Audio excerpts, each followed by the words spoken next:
আসসালামু আলাইকুম, স্বাগতম ইনসাইড টিভি সংবাদে। আমি মোহাম্মদ কিবরিয়া আজকের সব আন্তর্জাতিক খবর নিয়ে হাজির হয়েছি। শুরুতেই জানিয়ে দিব সংবাদ শিরোনাম, তারপর বিস্তারিত। ভারতের চাপিয়ে দেওয়া যুদ্ধের জবাব দেওয়ার পুরো অধিকার পাকিস্তানের আছে, শাহবাজ শরীফ।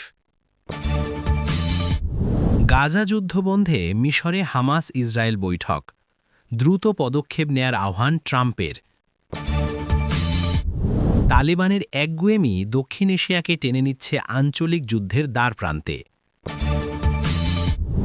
গাজায় ইসরায়েলি হামলায় নিহত ১৪৬ জন, আহত শতাধিক, স্থানীয় স্বাস্থ্য কর্তৃপক্ষ।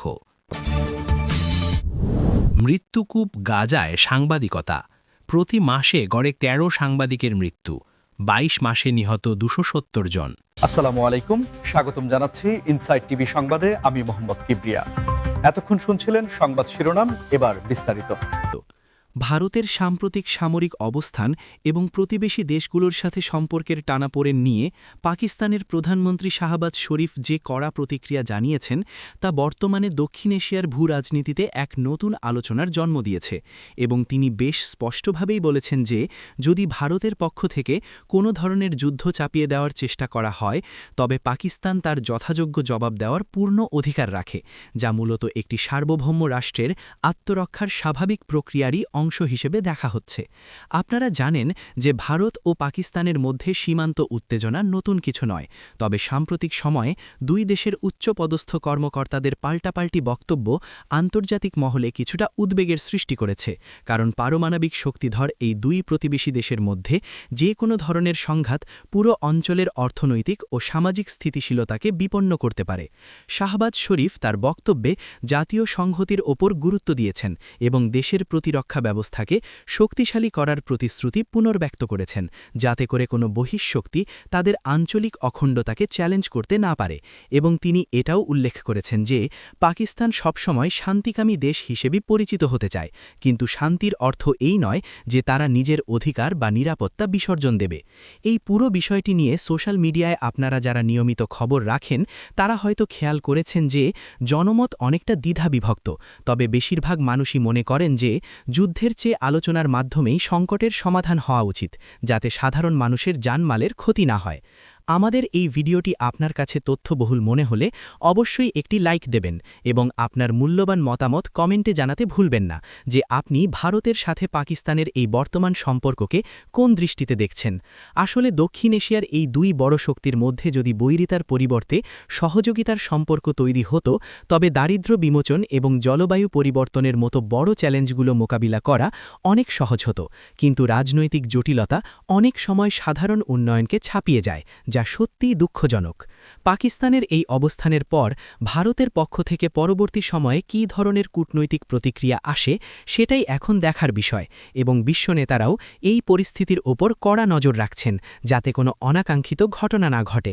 আপনারা যদি আমাদের চ্যানেলে নতুন হয়ে থাকেন তবে সাবস্ক্রাইব করে বেল আইকনটি চেপে রাখুন, যাতে পরবর্তী নিউজ আপডেটগুলো সবার আগে আপনার কাছে পৌঁছে যায়, কারণ আমরা সব সময় চেষ্টা করি নিরপেক্ষ এবং বিশ্লেষণধর্মী সংবাদ আপনাদের সামনে তুলে ধরতে। গাজা উপত্যকায় দীর্ঘ সময় ধরে চলা সংঘর্ষ থামানোর লক্ষ্যে এবার মিশরের রাজধানী কায়রোতে হামাস ও ইসরায়েলি প্রতিনিধিদের মধ্যে একটি গুরুত্বপূর্ণ বৈঠক অনুষ্ঠিত হচ্ছে, যা মধ্যপ্রাচ্যে শান্তি ফিরিয়ে আনার ক্ষেত্রে একটি বড় আশা হিসেবে দেখা হচ্ছে। এবং এই আলোচনার মধ্যেই যুক্তরাষ্ট্রের নবনির্বাচিত প্রেসিডেন্ট ডোনাল্ড ট্রাম্পের একটি বার্তা বিশ্বজুড়ে ব্যাপক আলোড়ন সৃষ্টি করেছে, যেখানে তিনি দ্রুত পদক্ষেপ নেওয়ার মাধ্যমে যুদ্ধ বন্ধ করার আহ্বান জানিয়েছেন। ট্রাম্পের এই মন্তব্যকে বিশ্লেষকরা বেশ গুরুত্বের সাথে দেখছেন, কারণ তার রাজনৈতিক কৌশল এবং আন্তর্জাতিক সম্পর্কের ধরন অনেক সময় বড় ধরনের পরিবর্তন নিয়ে আসে, এবং মিশরের মধ্যস্থতায় চলা এই বৈঠকে মানবিক সহায়তা বৃদ্ধি এবং বন্দি বিনিময় নিয়ে বিশদ আলোচনা হওয়ার কথা রয়েছে। গাজার সাধারণ মানুষের জীবনযাত্রা বর্তমানে চরম বিপর্যয়ের মুখে রয়েছে, এবং সেখানে একটি স্থায়ী যুদ্ধবিরতি এখন সময়ের দাবি হয়ে দাঁড়িয়েছে, কারণ প্রতিদিনের সংঘর্ষে সাধারণ নাগরিকদের যে ক্ষয়ক্ষতি হচ্ছে তা ভাষায় বর্ণনা করা কঠিন। আপনারা যারা নিয়মিত বিশ্ব রাজনীতি পর্যবেক্ষণ করেন তারা জানেন যে মিশর সবসময়ই ফিলিস্তিন ও ইসরায়েলের মধ্যে একটি ভারসাম্যপূর্ণ ভূমিকা পালনের চেষ্টা করে আসছে, এবং এবারের বৈঠকেও তারা দুই পক্ষকে একটি গ্রহণযোগ্য সমঝোতায় আনার চেষ্টা করছে, যা দীর্ঘমেয়াদী শান্তির পথ সুগম করবে। ট্রাম্পের পক্ষ থেকে যে দ্রুত পদক্ষেপের কথা বলা হয়েছে তার পেছনে হয়তো কোনো নতুন কৌশল কাজ করছে, যা আগামী কয়েকদিনের মধ্যেই পরিষ্কার হয়ে যাবে। তবে সাধারণ মানুষের প্রত্যাশা একটাই, যেন বোমাবর্ষণ বন্ধ হয় এবং শিশুদের জন্য একটি নিরাপদ পরিবেশ নিশ্চিত হয়।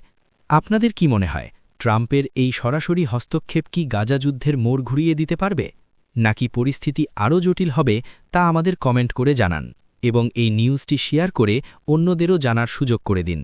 গাজার এই সংকট শুধু মধ্যপ্রাচ্যের নয়, বরং সারা বিশ্বের বিবেককে নাড়া দিয়েছে এবং আন্তর্জাতিক সম্প্রদায় যদি এখনই কঠোর এবং ঐক্যবদ্ধ কোনো সিদ্ধান্ত না নেয়, তবে মানবিক বিপর্যয় আরও ভয়াবহ আকার ধারণ করতে পারে। আমরা নিয়মিত এই বৈঠকের প্রতিটি আপডেট আপনাদের কাছে পৌঁছে দেওয়ার চেষ্টা করব, তাই আমাদের সাথে যুক্ত থাকতে চ্যানেলটি সাবস্ক্রাইব করে রাখুন এবং আপনার বন্ধুদের সাথে আলোচনা করুন যে বিশ্বশান্তি প্রতিষ্ঠায় বড় দেশগুলোর ভূমিকা আসলে ঠিক কতটা হওয়া উচিত। আফগানিস্তানের বর্তমান শাসকগোষ্ঠী তালেবানের কঠোর এবং কিছুটা একগুঁয়ে মনোভাবের কারণে দক্ষিণ এশিয়ার সামগ্রিক নিরাপত্তা পরিস্থিতি এখন হুমকির মুখে করছে বলে অনেক বিশেষজ্ঞ মনে করছেন, এবং তাদের এই অনমনীয় আচরণ পুরো অঞ্চলকে একটি বড় ধরনের আঞ্চলিক যুদ্ধের দ্বার প্রান্তে ঠেলে দিচ্ছে, যা প্রতিবেশী দেশগুলোর জন্য চরম উদ্বেগের কারণ হয়ে দাঁড়িয়েছে। বিশেষ করে সীমান্ত নিরাপত্তা এবং আন্তদেশীয় বাণিজ্যের ক্ষেত্রে তালেবানের সাম্প্রতিক কিছু সিদ্ধান্ত প্রতিবেশী দেশগুলোর সাথে তাদের সম্পর্কের অবনতি ঘটিয়েছে এবং অনেক ক্ষেত্রে ছোটখাটো সংঘর্ষের খবরও পাওয়া যাচ্ছে, যা নিয়ন্ত্রণ করা না গেলে বড় রূপ নিতে পারে। তালেবান সরকার নারী শিক্ষা এবং মানবাধিকার নিয়ে আন্তর্জাতিক সম্প্রদায়ের কোনো পরামর্শই তোয়াক্কা করছে না, যার ফলে আফগানিস্তান অনেকটা বিচ্ছিন্ন হয়ে পড়ছে এবং এই বিচ্ছিন্নতা তাদের অভ্যন্তরীণ সংকটকে আরও বাড়িয়ে দিচ্ছে, যা পরোক্ষভাবে পার্শ্ববর্তী দেশগুলোতে অস্থিরতা ছড়িয়ে দেওয়ার ঝুঁকি তৈরি করছে। আপনারা যারা ভূরাজনীতি নিয়ে আগ্রহী তারা হয়তো লক্ষ্য করেছেন যে পাকিস্তান, ইরান এবং মধ্য এশিয়ার দেশগুলো বারবার আফগানিস্তানকে একটি অন্তর্ভুক্তিমূলক সরকার গঠনের তাগিদ দিলেও তার কোনো কার্যকর প্রতিফলন দেখা যাচ্ছে না, যার ফলে এই অঞ্চলের অর্থনৈতিক করিডোরগুলো বাধার সম্মুখীন হচ্ছে। এই একগুঁয়েমি যদি অব্যাহত থাকে, তবে দক্ষিণ এশিয়ার দেশগুলোর মধ্যে আস্থার সংকট তৈরি হবে এবং কোনো একটি ছোট ভুল পদক্ষেপ পুরো অঞ্চলকে এক ভয়াবহ সংঘাতের দিকে নিয়ে যেতে পারে, যা কারো জন্যই কাম্য নয়। ভিডিওটি ভালো লাগলে লাইক দিন এবং আমাদের জানান যে তালেবানের এই ধরনের মনোভাব পরিবর্তনে আন্তর্জাতিক মহলের আর কি পদক্ষেপ নেওয়া উচিত বলে আপনি মনে করেন। আমরা দেখছি যে আঞ্চলিক জোটগুলো এই পরিস্থিতি সামাল দেওয়ার চেষ্টা করছে, কিন্তু সরাসরি আলোচনার টেবিলে তালেবানকে বসিয়ে একটি স্থায়ী সমাধানে পৌঁছানো এখনও চ্যালেঞ্জিং হয়ে দাঁড়িয়েছে। আপনি যদি মনে করেন যে শান্তি আলোচনার মাধ্যমেই এই সমস্যার সমাধান সম্ভব, তবে আমাদের সাবস্ক্রাইব করে পাশে থাকুন, কারণ আমরা এই ধরনের জটিল রাজনৈতিক বিষয়গুলো সহজভাবে আপনাদের সামনে তুলে ধরার চেষ্টা করি। দক্ষিণ এশিয়ার স্থিতিশীলতা রক্ষার জন্য সব দেশের মধ্যে পারস্পরিক সম্মান এবং সহযোগিতা একান্ত প্রয়োজন, যা বর্তমানে তালেবানের একগুঁয়েমির কারণে বাধাগ্রস্ত হচ্ছে বলে ধারণা করা হচ্ছে। গাজায় ইসরায়েলি বাহিনীর সাম্প্রতিক হামলায় আরও ১৪৬ জন ফিলিস্তিনি প্রাণ হারিয়েছেন এবং শতাধিক মানুষ গুরুতর আহত হয়েছেন বলে স্থানীয় স্বাস্থ্য কর্তৃপক্ষ নিশ্চিত করেছে, যা গাজার বর্তমান অমানবিক পরিস্থিতিকে আরও করুণ করে তুলেছে। প্রতিদিনের এই মৃত্যু মিছিল যেন থামছেই না এবং হাসপাতালের শয্যাগুলোতে এখন আর নতুন রোগীদের জায়গা দেওয়ার মতো অবস্থা নেই, কারণ প্রয়োজনীয় ঔষধ এবং চিকিৎসা সরঞ্জামে তীব্র সংকট দেখা দিয়েছে।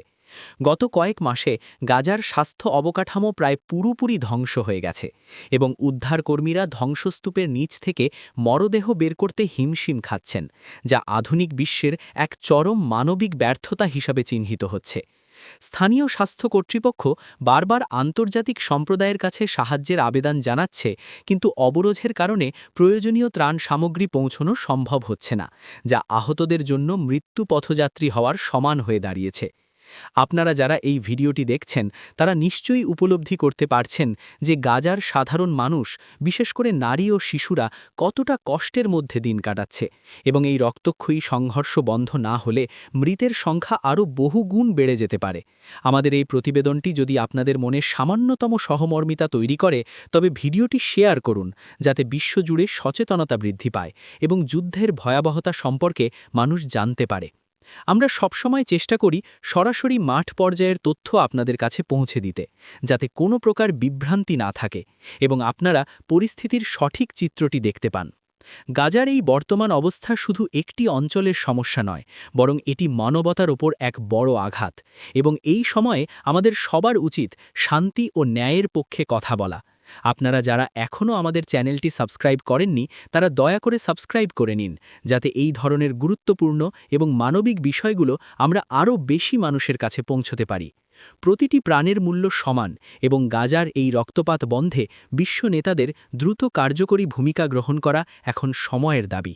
গাজা উপত্যকায় বর্তমানে সাংবাদিকতা করা পৃথিবীর সবচেয়ে ঝুঁকিপূর্ণ কাজগুলোর একটি হয়ে দাঁড়িয়েছে, কারণ পরিসংখ্যান বলছে যে সেখানে প্রতি মাসে গড়ে অন্তত ১৩ জন সাংবাদিক প্রাণ হারাচ্ছেন, এবং গত ২২ মাসের সংঘাতে এই সংখ্যা দাঁড়িয়েছে প্রায় ২৭০ জনে, যা গণমাধ্যমের ইতিহাসে একটি কালো অধ্যায়।